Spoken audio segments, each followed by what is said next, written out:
Hi guys, Justin Haywald here, joined by Tyru, reporting to you live from the area right behind the stage.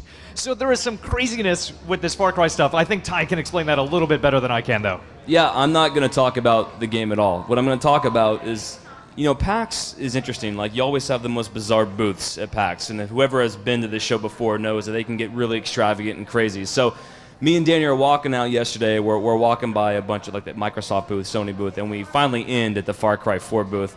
And we didn't even know it was the Far Cry 4 booth. What we saw were like a giant elephant and a snow leopard. Now these are actually people that are waiting in line to dress in these giant suits, which you can see right here now on the screen. And they have like these wrestling matches, and it's like the octagon. Like there's like some Joe Rogan type guy in there yelling at people. And this elephant is throwing this guy all over the place, like he's like a rag doll. It's hilarious. But we had no clue what it was. We're like, what is this for? We have no idea. It's just... These are just both participants. Like, people line up to do this. They're not, like, fighting a real wrestler or something. No. Like, these are two people waiting in line, probably signing waivers, making sure that Ubisoft doesn't get sued or some shit like that. And then, like, look at this guy. He just throws them all over the place. It's nuts. It's crazy. So that is the kind of shit you'll see at PAX. It's a little ludicrous. I didn't even play Far Cry at all, so I have no idea what that game is like, other than the stuff that's been shown, the trailers and whatnot. But it was amazing. It's great. PAX is fun. Well, and that's the way you really want to show off a game like that, is by putting people in animal suits and having them fight to the death. Oh yeah, I mean, and then they have like tiger costumes too. And this elephant is gonna kick the shit out of this guy. Watch, he just throws them right here against the fence. It's amazing. And like, I think they're hurting each other. I have no idea. It's crazy. So if you're at the show, go watch that. And if not, look for this. I think we actually shot something for it. We'll show later today or something. No, that is so brutal. Like, they were just really throwing them around the stage. But maybe moving over to something that's a little bit more light, a little bit more family-friendly. Ori and the Blind Forest. It's a game we've seen a couple times, but you finally got to try it out yourself. Yes, it's the one thing that's going to make me buy an Xbox One now. And it's the only game I've actually played so far on the show floor. But it is a beautiful game.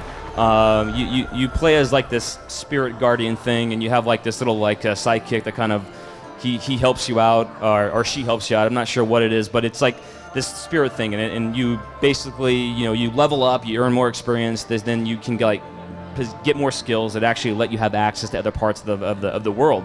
It's a very Metroidvania type game. Yeah, I mean they took an inspiration from Metroid. They've actually said this is kind of like, you know, this game was made by Metroid, by Metroid fans that love the franchise, made by some ex-Blizzard people as well.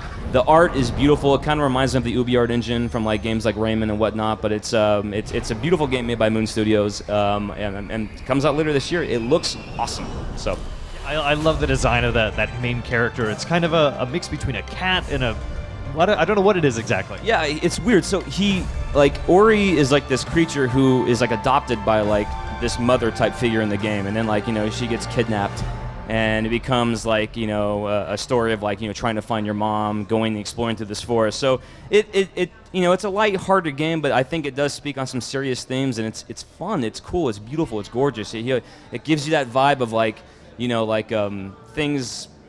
I'm trying to think of just something that's just similar, other than just like, you know, other like random like art-based games that are like more, but you get it. I mean, and it borrows a lot of influences from things like Studio Ghibli. Like, you see some of the creatures there in the background, and it's dark, and I wouldn't say scary, but the tone of it can shift wildly, just like a good Studio Ghibli film, where, you know, it can be very family-friendly and fun to watch, but at the same time kind of dark and scary at times. Yeah, I mean, you'll help me out. There's what's the black and white game? Limbo. Okay, so like, yeah, it kind of gives me that type of feeling where like you don't know exactly what's happening, but you still feel a connection to the character and to the world. And then like, you know, at the very end, you I don't want to spoil Limbo for anybody who hasn't played it, but Statute of Limitations, it has like that weird kind of heartfelt, like very sad yet happy ending. And I'm assuming that's what Ori will go with. It just kind of feels like that kind of game. So. And the last thing we spent some time with was Battlecry. You and I both played this. You joined your team at the very last minute into this multiplayer shooter, and you completely kicked our ass. Yes, I destroyed all of you. So, but it's really fun. It takes a slightly different tack to some other shooters, the classes that you have. What class were you playing as in the game? I was the Enforcer.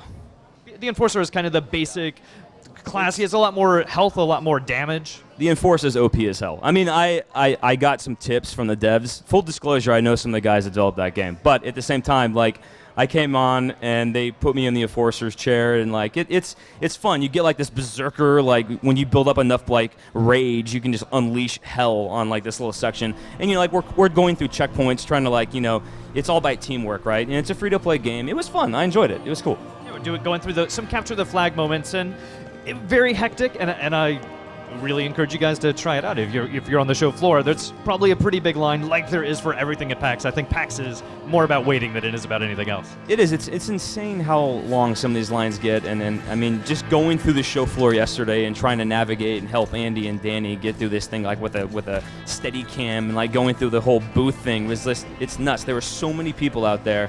And there are some long lines. It just reminds me a lot of like last year as well, and I feel like it's just getting bigger and bigger.